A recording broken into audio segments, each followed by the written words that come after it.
In 2006, I was invited to speak to 175 sixth graders, and that was where this idea all began. The field of news literacy did not exist. We had to tell people what news literacy was and why it mattered. NLP today is the leading provider of news literacy education in the US, if not globally. Teaching news literacy is not an option. It's an essential survival skill in an information age.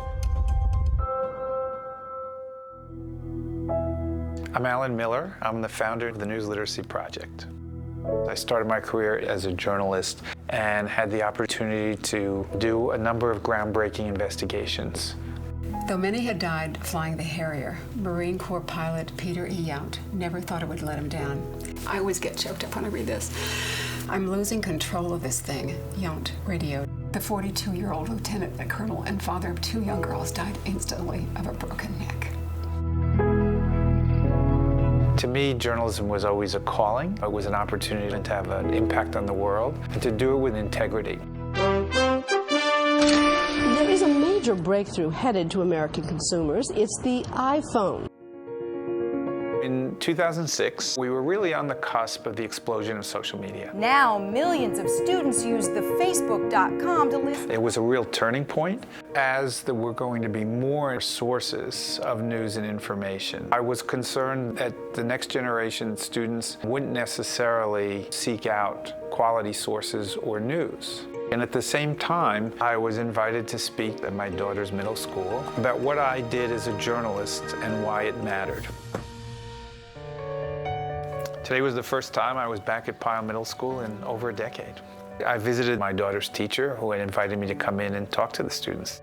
I spoke to them about the fact that journalists are accountable, and that is something that distinguishes journalism from other kinds of information. It was so exciting to have you come in and have the kids really see firsthand what journalism does for someone's life. And so it was when I was walking across the parking lot back in 2006 that the thought occurred to me that if a lot of journalists brought their expertise and experience to bear in America's classroom, it could really have a significant impact.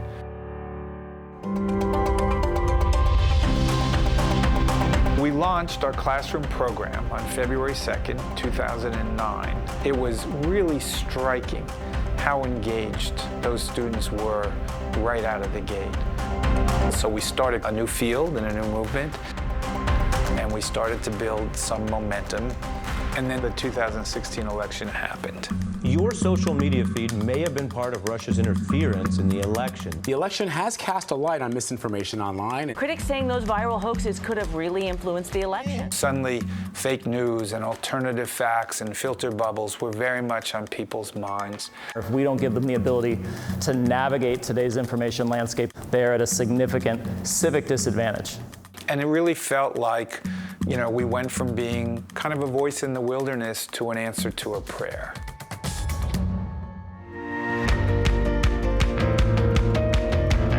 We launched Checkology in May of 2016. We've now had educators register to use it in every state in the US. We're going to look at the Checkology lesson. Students say they gain a better knowledge about what to trust and what to share. They also feel more connected to the wider world. They feel more confident in themselves.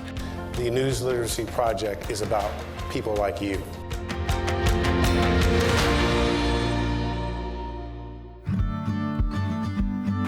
Remember we were talking about what you learn in the newspaper? What do you learn? Weather. Yeah. I started the News Literacy Project more than a decade ago with my daughter in mind. You want me to take you to see them? Yeah. Now I look at my granddaughter, and it's almost difficult to imagine the kind of information landscape that she's going to be living in as she gets older. My great hope is that she will be able to approach it with the ability to know what's real and what's not. The potential here is that we're moving toward an information dystopia. We're racing against it, and this is the only way to give facts a fighting chance, is to create a news literate next generation.